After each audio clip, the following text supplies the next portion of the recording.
Finance. It is 21 February, year of our Lord 2023, and I am getting started late. Had to update the software, had a slow internet connection, and I have like three other excuses. Sorry about that. So let me jump over into the Zoom room and admit and let you guys in. Sorry about the delay. Welcome, welcome.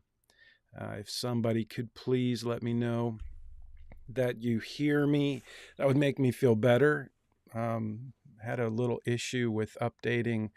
Everything needed to be updated this morning, and I didn't. I should have done that earlier. I didn't realize I was going to have to do that. So sorry about the delay. It is already 10:07. I apologize for you waiting. Thank you, Vivian. Thank you. Oh, I'm muted.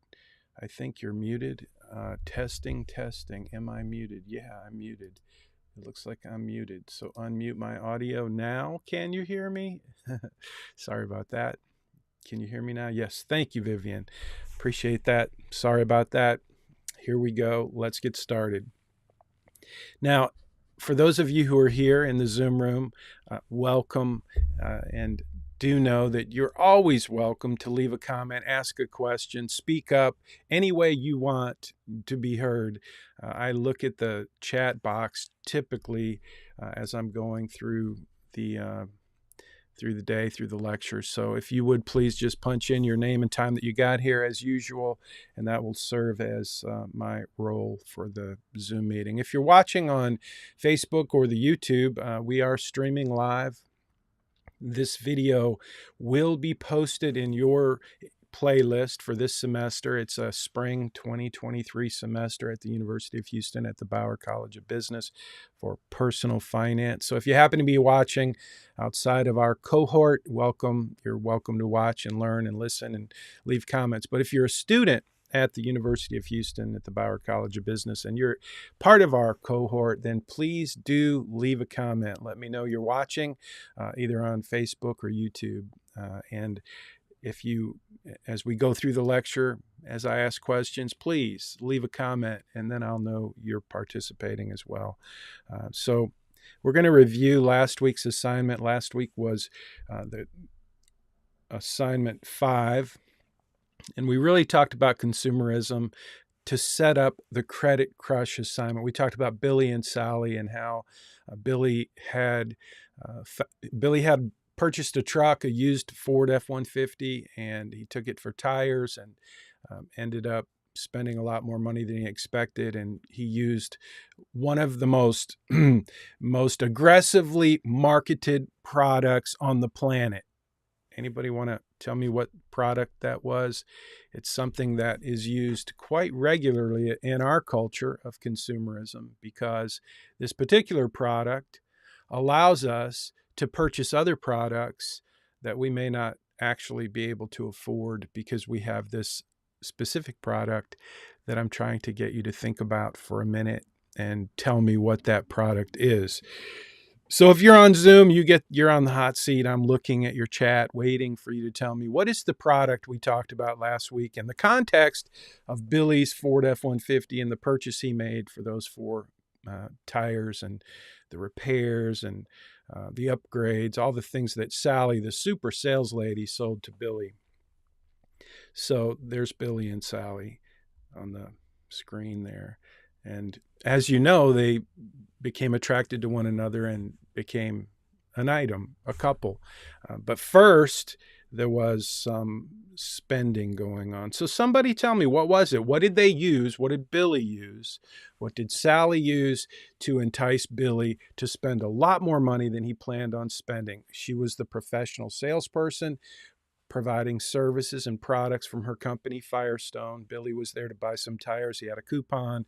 He was there to buy some relatively cheap tires for his Ford F-150. But at the end of the day, he purchased a whole lot more. And he was able to do that with, yes, thank you, Orlando. And he did that with credit. And so that was kind of the moral of the story, is that Billy, just like most consumers, he had a need, and then the need turned into a want, and the want turned into an expensive proposition. And credit was the product. And I say credit is a product because what I want you to start to think about in your life as you move forward into adulthood and being responsible for managing money, and I know many of you have already arrived at that place of being responsible for your money, but also I know that many of you are on the precipice. You're about to enter that thing we call adulthood, where you become fully responsible financially for your own life, for your own expenses. And that's where Billy was about to be. He lived with his parents, but he was right on the verge of stepping out and setting up his own life and being responsible for his own finances. And so, like many, many young people, Billy was in a position to make some choices. And the choices that he made that day, I'm not saying they were the wrong choices, but he started out with a really good intention. He was going to buy these tires. He needed tires for his pickup. And he was going to save the money and pay off that loan. And remember, that loan was a 6-month, same as cash deal. And he would have been able to buy those tires and get the service. He needed a ball joint, a tie rod end, a lifetime alignment, new tires, new rims, valve stems, balancing, and a lifetime warranty, not a lifetime warranty, but a pretty good warranty, a road warranty on the tires. So all of that came to, I think we agreed, it was somewhere around $3,000, which was not a huge amount of money and not a bad investment, if you ask me, when you're looking at a Ford F-150, which is a fantastic vehicle.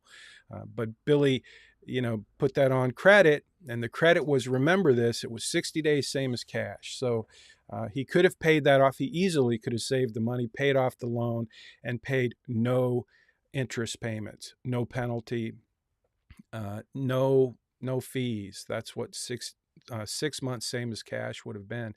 On the other hand, he could just go ahead and keep that balance and pay the loan interest. At the end of that 6 months, he would have to pay the full 6 months interest.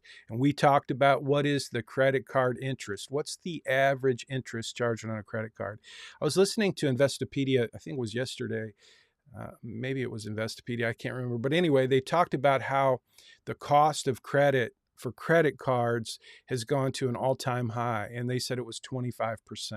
So we talked about some interest rates last week, and we were guessing. We didn't really do, this isn't about getting exact on the numbers, but what I want you to do, and what we're going to do this week in this week's assignment called Credit Crush, is you are going to get to play with some of the loans that you set up in your financial plan, and you're going to get to test out some debt payment strategies so that you can see the actual cost of those credit transactions. And it's a great assignment. It's one of my favorite assignments because it's just such an instant illustration of how much credit costs. And so again, back to Billy's story, he could have paid that loan off, but instead he didn't. And so we're going to take a peek into his financial plan over the next week, and you'll get to see some of that in Money Study Group, and we'll do a little bit of it today in today's lecture. But the bottom line is, last week's assignment, we set you up for this week's assignment, the Credit Crush assignment. So last week, your job was to set up, to go out and do a little research and figure out how much should you spend on a new house, your house. And the first part of that research was to figure out how much money would you even have to spend on the house. So you were supposed to do a little research and tell me how much you expect to earn in your selected field. So in your major, what is an average income? And that was your research to figure out how much income you could expect if you get your dream job. And then based on that, you were supposed to do a little more research and figure out how much should you pay in terms of a percentage of your income toward a mortgage. How much is a good, reasonable, prudent, wise amount of a percentage of your budget for living or for the mortgage itself. And so you guys came back with some pretty good numbers. It's pretty easy to find that amount. But what I really want you to do is think about it for yourself. Like if you're making $100,000 and you're spending 25 grand a year on a house, that leaves, that leaves less money for the rest of the things like the car payment and the credit cards. And so your assignment was not just to do the research to figure out how much you were going to make if you get your dream job, how much should you afford for a home, for a mortgage. So you were supposed to go out and then actually find the house that you want to live in the area that you want to live in, and then show me in your financial plan those numbers by updating a data card for the home. And then we did the same thing for your dream car. Got some really interesting assignments back with some cars that were very interesting, and so that was kind of fun. Hopefully, it was fun for you too. These are debts that are just made up. Okay, so you're going to get to go and delete those if you decide to keep working on your financial plan after the semester is over. But for this semester, I required you to set up these debts so that you can see how the debt payment strategies that we're going to talk about throughout the rest of the semester, how they actually impact your lifelong financial plan. So the home was one, the car was one, and then you were supposed to spend about 10 grand on a credit card. And I didn't tell you what the interest rates were going to be on any of these. So I'm looking for you to show me in not just last week's assignment, but this coming week's assignment.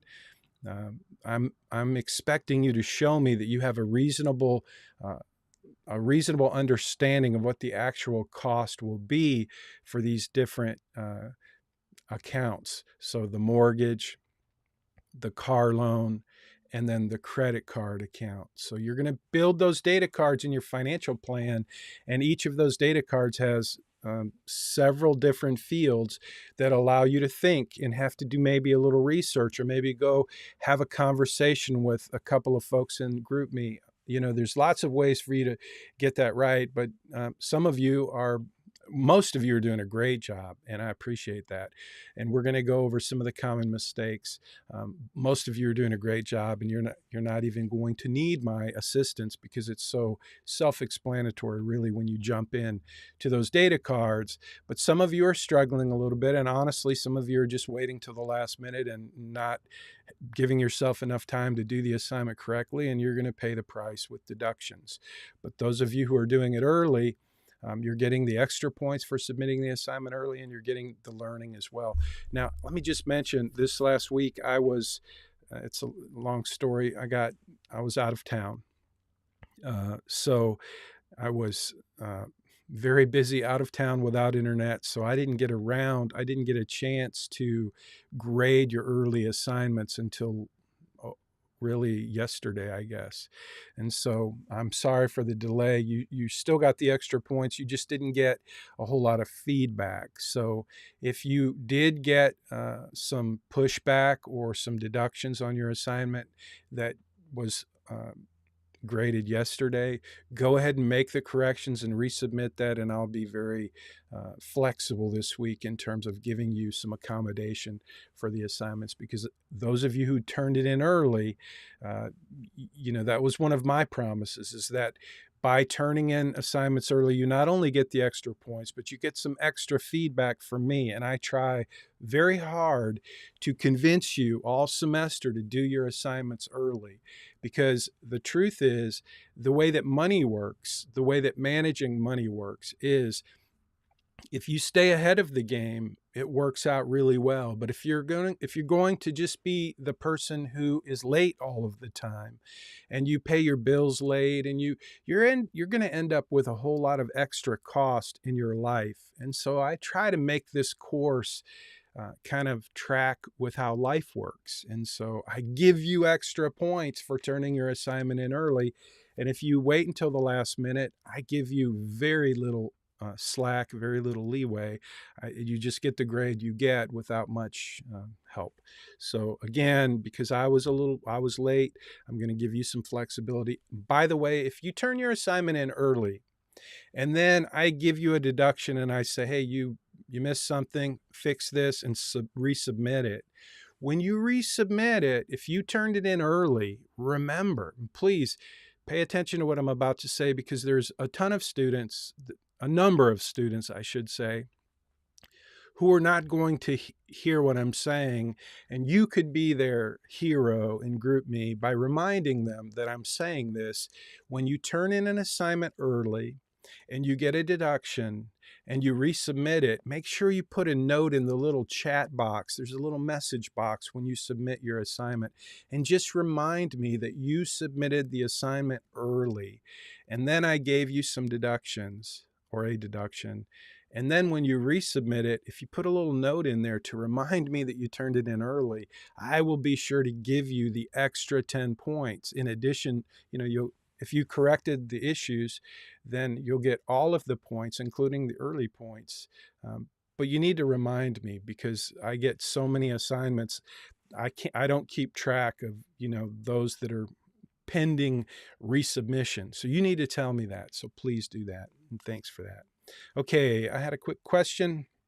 Does interest get compounded if it does not get paid off at the right time?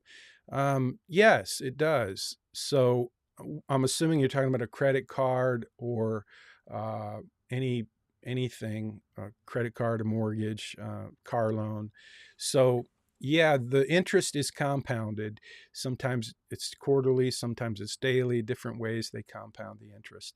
So if you pay late, what happens is, on a credit card, for example, or any loan, if you're late, the balance continues to go up. So if you don't pay this month's payment, whatever balance you had, you get interest added to the balance. And so if you don't pay this month's, say it's a $250 payment, if you don't pay it, obviously the balance doesn't get reduced, it stays higher, and then the interest is compounded and it's added to the balance. So that is how that works. Hopefully that answers your question, Aniha. Okay, so let's get back into so this part where you guys did the research, that was great. Most of you knocked that out. It was pretty easy. Here's where I think a couple of you didn't, and this image this image was not in your assignment, and I guess it should have been. I'll make sure it's in there from now on. But so some of you just answered these questions in terms of the basic budget categories, which is fine.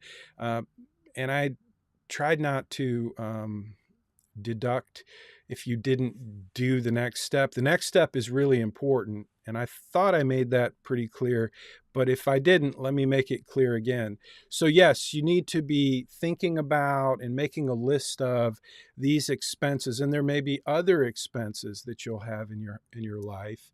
This is just some basic ones to kind of trigger your thinking and help you think through what's it going to cost you to live once you graduate and you have a house and you're living in your house and you're paying all of your own bills. What are the categories in your budget going to be? And so what I found was a good number of you just put some numbers by these categories.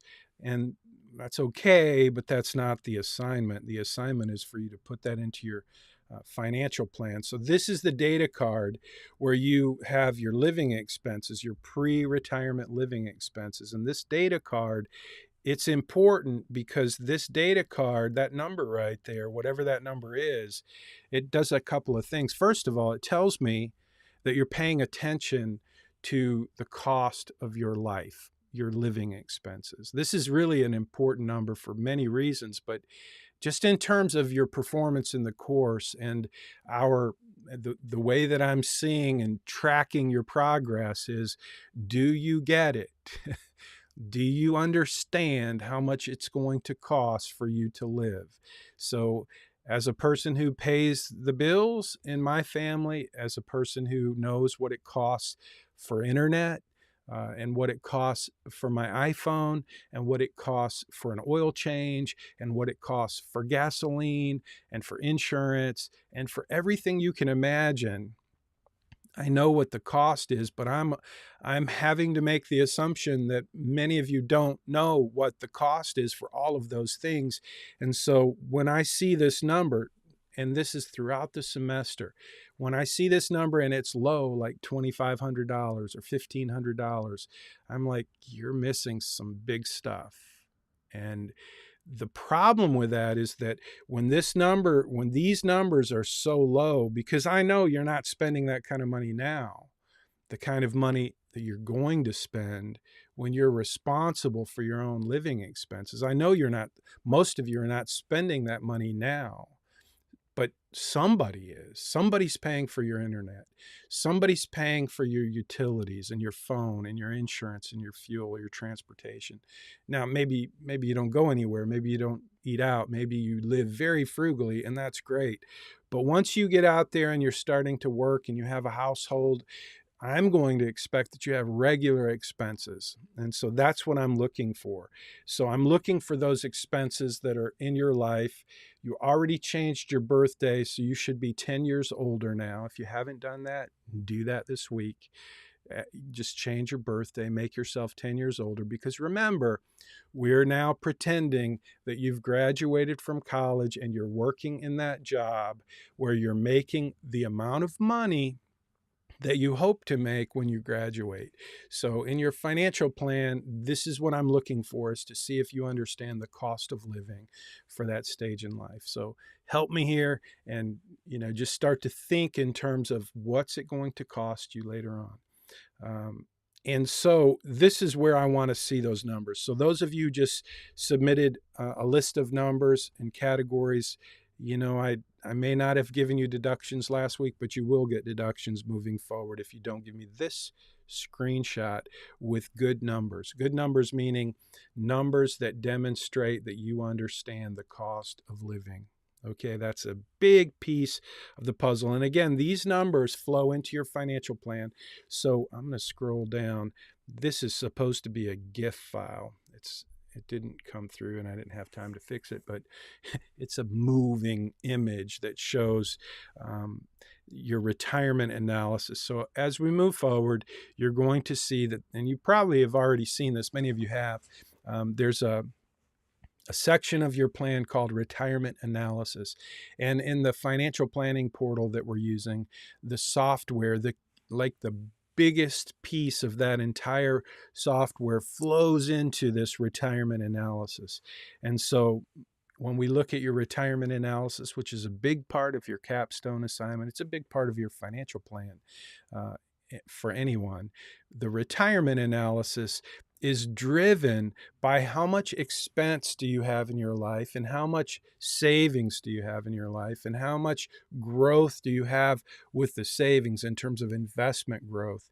So all of those things flow into your financial plan. So that's one reason why we want to make sure that we have reasonable numbers here so that you can begin to experience so that you can begin to experience kind of what it's going to look like for you to create a real budget that works for you, that helps you achieve your goals throughout your life. So that's the expenses. Let me take a look I put this data card in as well. So this is the mortgage. And I did this for a student, so I gave it a funky name. But you'll notice just these different fields in this data card, and I want you to pay attention to those. So the first one is, do you rent or do you own? So if you haven't paid attention to that, make sure you click on own, because if you, in the next assignment and in the next couple of assignments, you're going to see that if you have any of these really out of whack, it's going to create a deduction for you. So let's just talk through these real quick, and you can pay attention, maybe take some notes. So the first thing is, do you own your home or are you renting your home? If you have it down there as renting, then it's just not going to flow through to your financial plan, and you're going to miss out on all the benefits of seeing the cost of that mortgage in your financial plan and the projections that you have in your retirement analysis. So make sure you have that right. Give it a name, home name, like I would put the address there if I were you. Generally, purchase year, it's already started because you've already, created the mortgage. Current value, and here's one you probably don't know that's going to give you another opportunity to do a little research. And I want you to do this research. So annual property tax, it's not cheap. My house is paid for. It's been paid for many years, but I still have to pay property tax. The next thing is annual insurance, and that's not cheap either. In this particular situation, I think I created this data card and I put $2,700 for annual insurance. My house is around probably 275, I don't know, something like that. Depends on the day that I get the quote. But and so I pay about $2,700 a year for insurance, but here's the deal. So my insurance is through, because I'm in Galveston County, I have homeowners insurance, but I also have to have windstorm insurance. So my home insurance excludes windstorm, hurricane, and hail. And so I have to pay that separately to the TWIA, Texas Windstorm Insurance Association. And the reason I'm telling you this is because this last week, one of the things I had to attend to was we had a little windstorm on the 24th of January, and it blew some shingles off my house. Well, my insurance company went out of business, and my policy I had a pretty good policy, and it was pretty inexpensive. It covered wind, it covered everything, and it was about $3,500 a year. But they went out of business. And so I had to get new insurance on the 8th of January is when that went into effect. And it was with TWIA and another company for home insurance. And so when I got the quote, I had some options, just like you're going to have options. And we're going to talk about insurance in a few weeks. And one of the big options, one of the big choices you make when you buy insurance is your deductible. And so when I got my TWIA quote from my broker, the options were 1, 2, 3, and 4%. So imagine I have a home that's insured for $250,000, which is what my home is insured for. And so I can get, for TWIA, for the wind coverage, I can get a 1% deductible. That would be $2,500. Or I can get a 2% deductible, which would be a deductible of $5,000. Or I could get a deductible of 3%, which would be, I guess, $7,500, if I'm doing the math right. But what I did to save on my insurance was I got option number 4, which is 5%. 5%. Or, yeah, 5%. So what's 5% of $250,000? It is $12,500 if I did the math right. But so I had a claim. I filed a claim. They inspected my roof. They said, yes, you need a roof. And your deductible is $12,500. So why am I telling you that? Well, because it's actually a real story. But number 2 is I want you to start thinking about the cost of stuff. So you can manipulate the cost of your insurance just like I did. But if you have a claim, now you have a big deductible, which means my insurance company, TWIA, Texas Windstorm Insurance Association, they're happy to say you need a roof, but they're not really going to put any money towards my new roof. I have to do that. And now that I've filed a claim, in order for me to keep that insurance in force, they will require me to replace my roof. And so I already got one quote, and it's like $20,000. I'll get another quote. But my point here is when you do your homeowner's data card, you have all these different pieces of data and they all flow into your financial plan. So we want to try to get them accurate. So in this case, annual insurance, $2,700. If we jumped over into the insurance data card, that's where we actually tell our financial plan about our insurance. And you will do that, not in this week's assignment, but coming soon.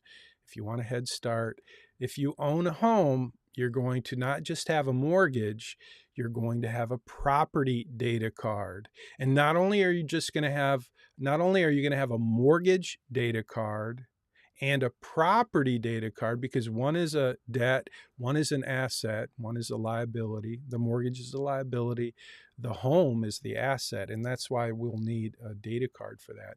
But in addition to that, we'll also have, where did I go? We'll have I'm sorry, I just eliminated my, we will also have Sorry about that. So we'll have the mortgage data card, we'll have the property data card, and we'll have the insurance data card. That's going to be true on your home and your auto. So that's coming. I just want you to be aware of that. So the insurance amount there comes from the insurance data card. So we've got the property tax. You're going to have to do a little research to figure that out. The insurance, the purchase price, annual appreciation. That's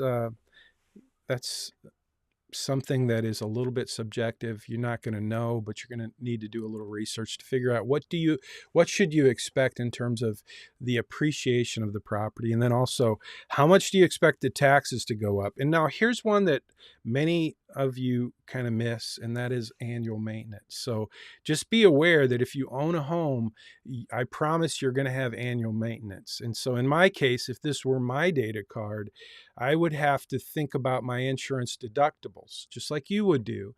And I would have to go, okay, I've got big deductibles, so I can't expect my insurance to pay for things like a new roof. So I'm going to have to kind of put that in my budget. And by putting it in my budget, I mean I put it right here. I don't really have to put it in my budget because this takes care of it for me. So I don't need another category in my budget to say maintenance on my home because it's right here. Does that make sense? Hopefully that makes sense. Okay, so that's kind of a review there. I also wanted to show you guys, I've got this is a student, so you're going to do the Credit Crush assignment. I think I just posted it, hopefully. Can you guys, somebody who's watching on Zoom, could you jump into Blackboard and just confirm that week 6 assignment, the Credit Crush assignment, is actually available? Sometimes I can see week 6 assignment. Thank you, Christian. Appreciate that. So great. You have it open. Awesome. So this is, if you have it open, that's probably not a bad idea. I'm just going to show you, this was a student who I saved their Credit Crush assignment because it was a perfect score. And it doesn't mean it's perfect. It just means like I could probably look through it and find a mistake or two, but they did everything and I didn't question it in terms of, I didn't see any big missing things. Now I'll show you this. I just saw this missing thing. So this student, and they didn't get a deduction for this, and you probably won't either. But if you want to be more accurate in your financial plan, you see link to asset. So probably it says none. So that's the auto data card for the auto loan. And that's all good. But if it says link to asset and none. And so what probably happened is this student didn't actually create a property data card. So just think about it like this. If you actually owned this vehicle, this Lexus, doesn't say what it is. Another thing I would do is the loan name. I wouldn't just say your name and a car loan. I would say which car it is, because you could have more than one loan. So, I mean, obviously this is a Lexus. I don't know which model Lexus that is. I could guess that it's an I-250, but I'm not positive. At any rate, be a good idea for you. Just go ahead and put the name of the car, just little stuff. But if you owned that vehicle, you'd want to create a data card in your financial plan, because that data card takes that asset, that car, or that asset, that home, and it actually creates an asset for you in your financial plan. And that gives you something worth something in your financial plan. And so if you own land, whether you have a loan on it or not, if you own these assets, you want to include them in your financial plan. And in the situation where you have a vehicle, you have the liability in your plan when you create the loan, but you don't have the asset. So that's one thing. I didn't deduct anything for that, I don't believe, and I probably won't deduct that, certainly not this week. But when you do your capstone assignment, all of these little details become little deductions if you miss them.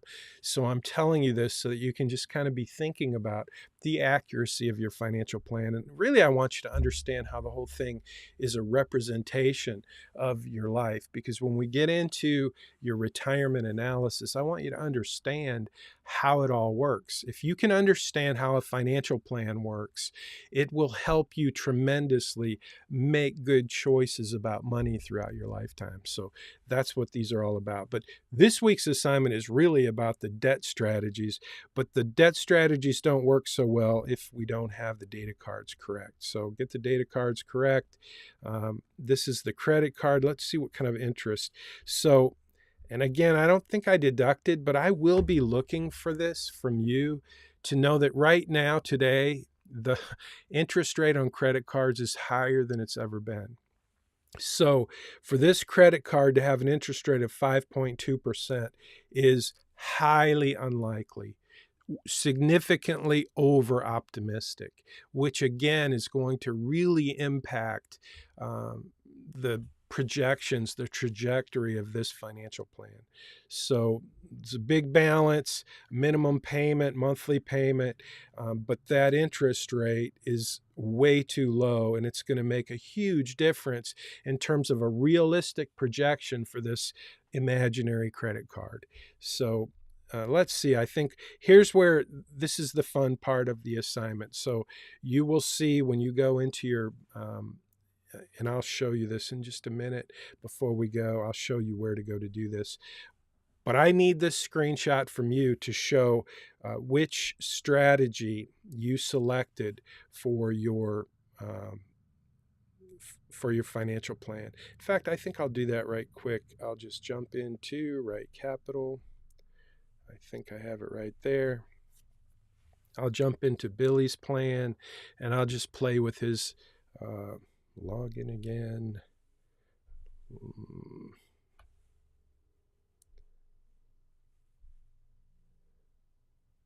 See if I can log in from my iPad. Looks like it's letting me. It's thinking about it. So I'm just going to jump into Billy's plan. I've got a plan built for Billy if I can ever get in here. And I'll try and find Billy Adams. I'm going to open his plan. And this is what you're going to do this week in your assignment as well. So it opens to the snapshot, and Billy's plan is kind of a Frankenstein plan because I use it and I play with it. It's like a sample plan. So if, bear with me here.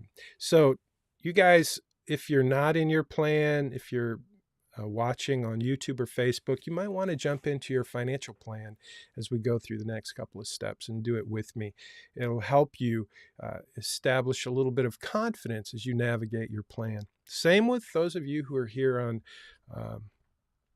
Zoom. So if you don't have your plan open, I'm not sure you can do that with, like, you may have limited screen space. I don't know, but if you can, feel free to do that.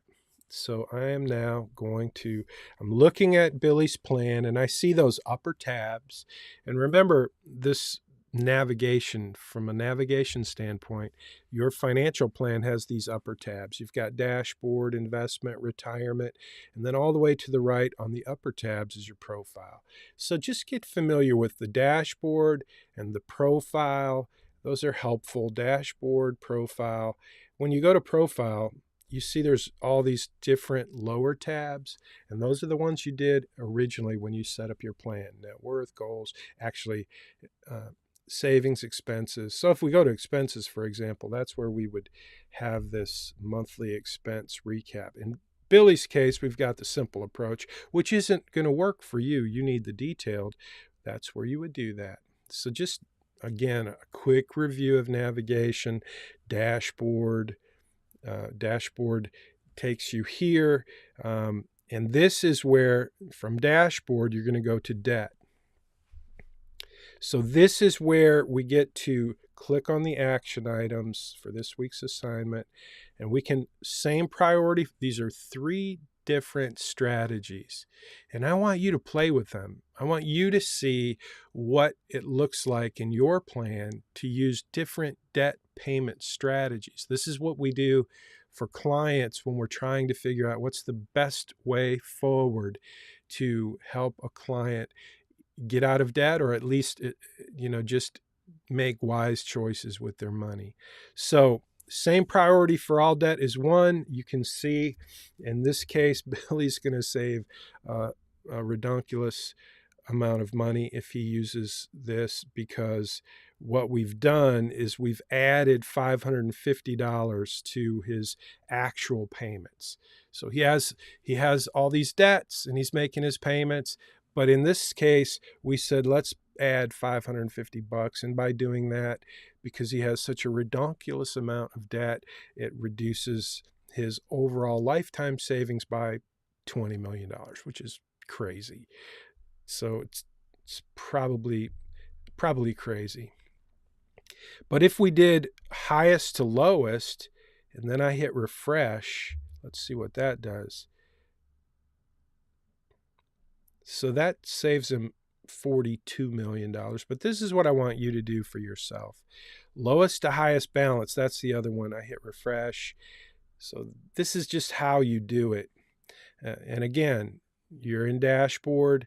You go to the debt tab, the lower tab is debt, and that's where you will have this button where you can actually change the strategy for your loans. Now notice Billy has a lot of debt. He has a lot of different loan accounts, and most of them are make-believe because Billy has become a sample. So they're not all real, but they're for illustrative purposes. Just like your plan has these debts for illustrative purposes to help you understand how this works. So in this case, let me make sure you see there's more to it. This is the screenshot though that I'm looking for. So you're going to have this screenshot or you will get a deduction. Okay.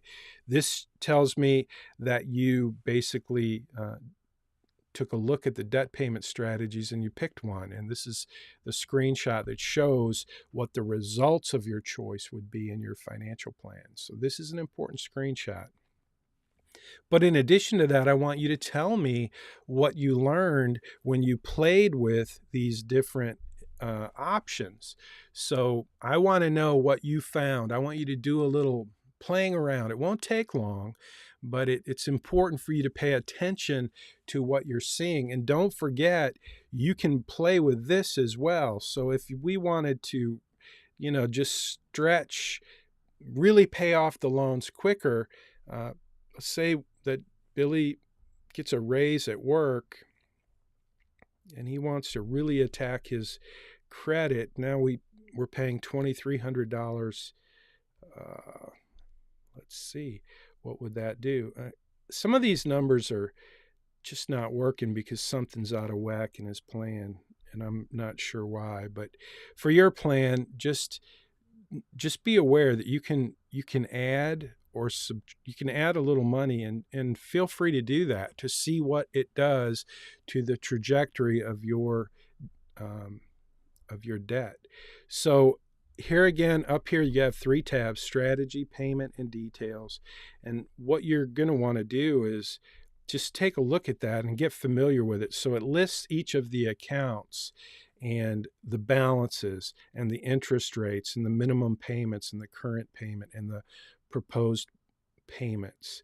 So just be aware that that's there. And then when you jump over to details, you can see that you have all of these different loans. So just don't forget that this is here for you to do a little deeper dive into your own debt. What should our debt tab look like right now before the assignment? I currently only see proposed and not the current. Let's see. Maritza, I'm trying to see. There's something in the way here. I currently only see proposed and not current. I only see proposed and not current. So let me see what I only see proposed.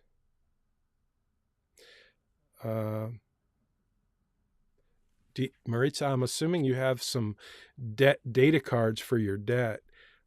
Do you see the action items? You do? Is there anything under? Do you see this part under your... So when you click on action items, yes, I have car, mortgage, and card. And what happens if you click on this? Do you see what we're seeing now, Maritza? Do you see the 3 different strategies listed?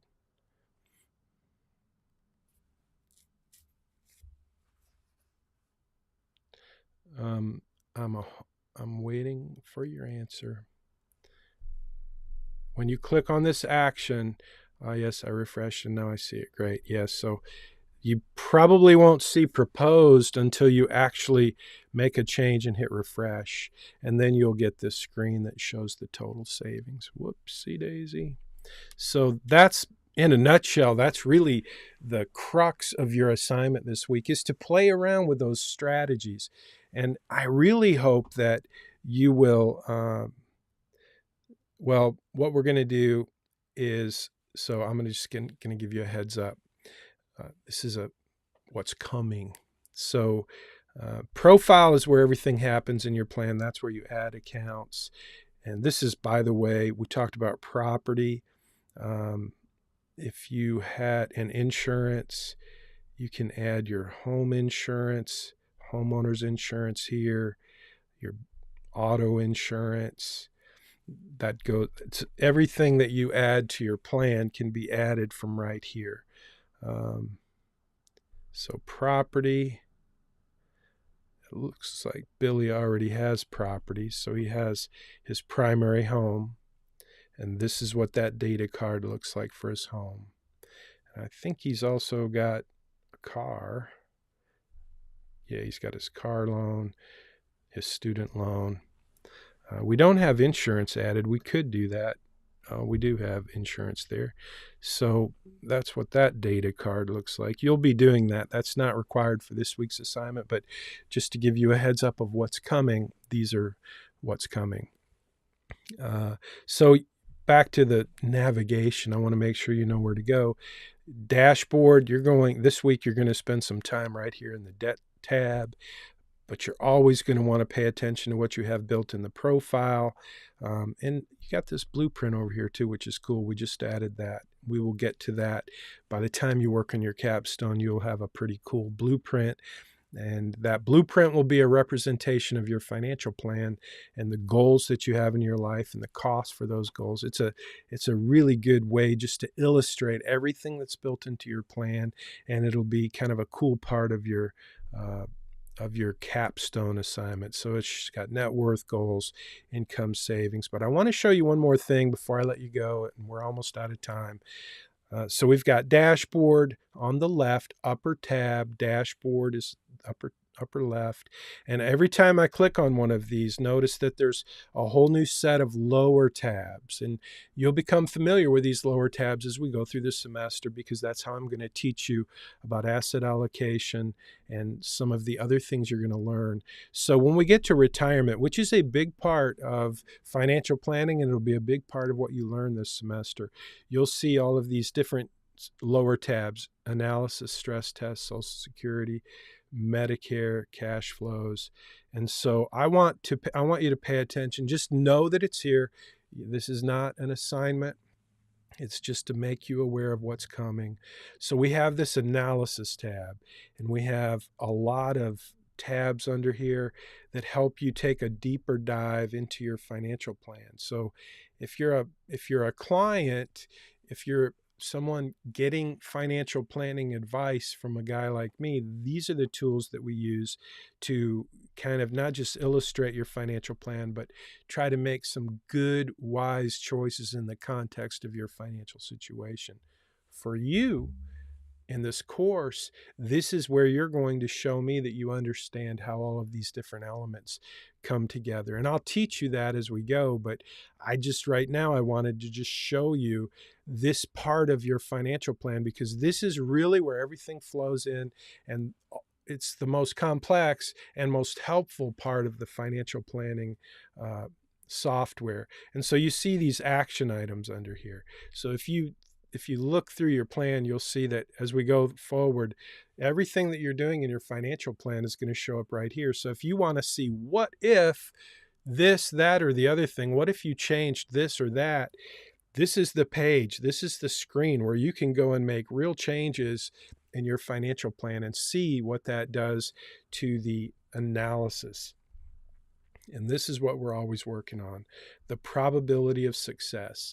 So, you know, most plans, we say we want to get to 85% probability of success. But the real deal is we're constantly looking at these different elements of the plan to make adjustments to the actual choices you're making in your life that will affect or impact the trajectory of your financial plan, your financial life. So obviously, if you save more in your 401k, it's going to make a big difference in that probability of success. If you spend less money, that's going to make a big difference in your probability of success. If you decide to retire much later or much sooner, that is going to make a huge difference in your probability of success. So that's where we're going in the next several weeks. This is kind of where the rubber meets the road.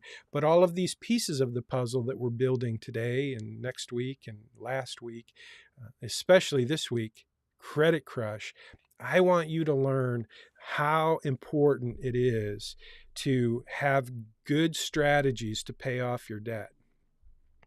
And so that's what you're going to do this week is you're just going to take those loans that you put into your plan and you're going to select the best debt payment strategy. And in the process, you're going to just play around and get familiar with all those numbers and learn as much as you can.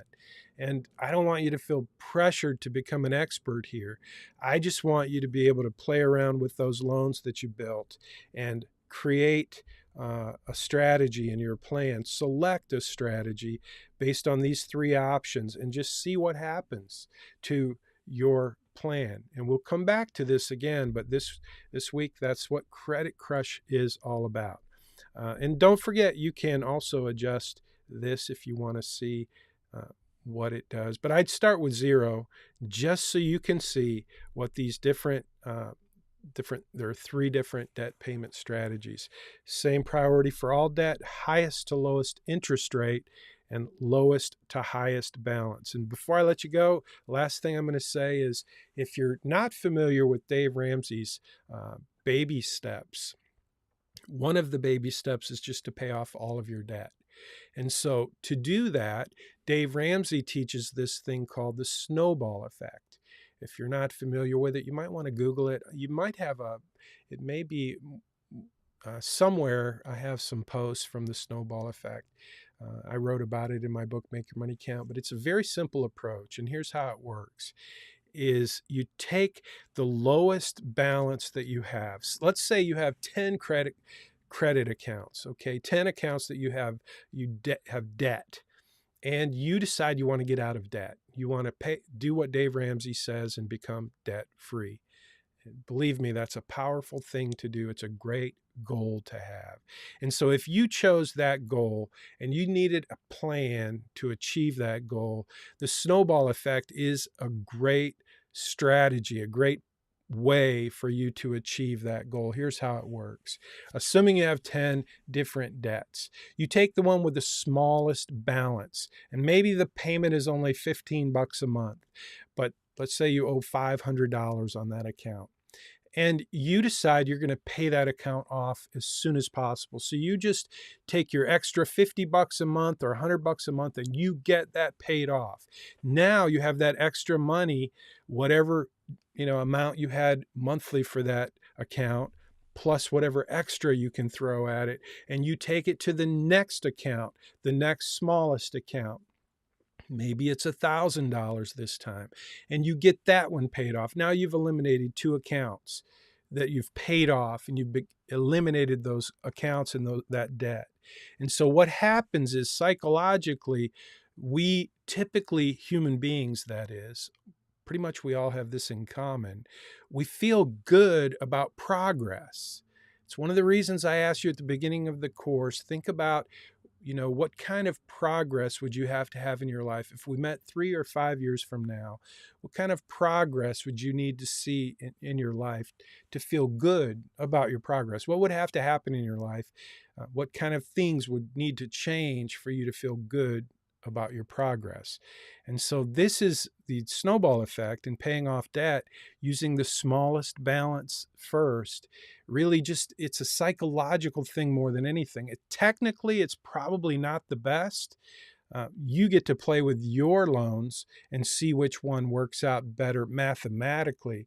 But psychologically, paying off the lowest one first has some pretty immediate and pretty significant benefits from a psychological and motivational standpoint. And so for that reason, it's definitely one of the best ways to become debt free, is to just decide you're going to do it and start paying off the lowest loan first. It's a great strategy. It works. So it's one of the strategies here. But you get to decide as you play around with your debt this week to see which one actually works better and which one you prefer and why. I want you to tell me which one you selected and why. That's the whole point here, is for you to learn how this works. And so in the process of doing that, I hope you learn a lot. And don't forget to look at the details. You can see the details here for each of these, and it's kind of fun to watch. So you see what happens with each strategy that you select, how the payment changes. There's monthly and annual. So the computer is going to say, okay, if we use this strategy, we're going to be applying this much money per month to each of these loans. And you get to check that out and see what that looks like if you click on the details tab right there. That's really not part of your assignment. What's part of your assignment is to tell me what you learned.